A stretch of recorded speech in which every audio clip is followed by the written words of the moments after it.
Hai sahabat Kompas TV, saatnya kita update 3 berita terpopuler yang terjadi di hari Rabu 8 November 2023. Bersama saya Dea Davina, hanya di Top 3 News Kompas TV. Berita yang pertama, sahabat Kompas TV, mantan Ketua Mahkamah Konstitusi Anwar Usman angkat bicara usai diputus melakukan pelanggaran kode etik berat dan diberhentikan sebagai Ketua Mahkamah Konstitusi. Anwar Usman menggelar konferensi pers menanggapi putusan MK yang memutus dirinya melanggar kode etik berat dan diberhentikan sebagai Ketua MK. Dalam keterangannya, Anwar sebut ada upaya dirinya dijadikan objek politisasi dalam putusan MK.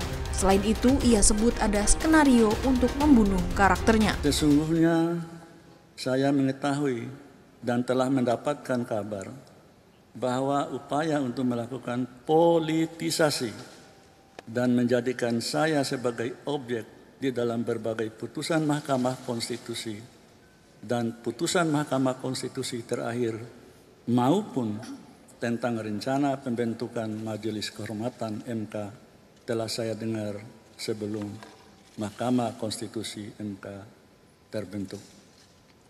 Jadi saya ulangi, telah saya dengar jauh sebelum Majelis Kehormatan MK terbentuk. 2. Namun, meski saya sudah mendengar ada skenario yang berupaya untuk membunuh karakter saya, tetapi saya tetap berbaik sangka, berhusnudzon, karena memang sudah seharusnya begitulah cara dan karakter seorang Muslim berpikir. Mantan Menteri Komunikasi dan Informatika Johnny G. Plate divonis 15 tahun penjara dan denda 1 miliar rupiah subsidi 6 bulan kurungan. Majelis Hakim Tipikor menyatakan terdakwa Johnny G. Plate terbukti bersalah dan meyakinkan melakukan tindak pidana korupsi BTS 4G Kominfo. Johnny divonis 15 tahun penjara dan denda 1 miliar rupiah subsidi 6 bulan kurungan. Hakim pun menjatuhkan vonis berupa kewajiban membayar uang pengganti sebesar 15,5 miliar rupiah.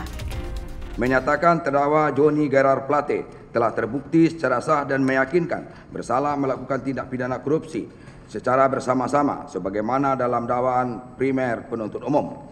2. Menjatuhkan pidana kepada terdakwa dengan pidana penjara selama 15 tahun dan denda sebesar 1 miliar rupiah dengan ketentuan apabila denda tersebut tidak dibayar akan diganti dengan pidana kurungan selama 6 bulan. Berita yang terakhir, sahabat Kompas TV, pimpinan Pondok Pesantren Al Zaitun, Panji Gumilang, hari ini menjalani sidang perdana terkait kasus penistaan agama di Pengadilan Negeri Indramayu. Agenda sidang perdana Panji yakni pembacaan dakwaan oleh jaksa penuntut umum terkait kasus penistaan agama.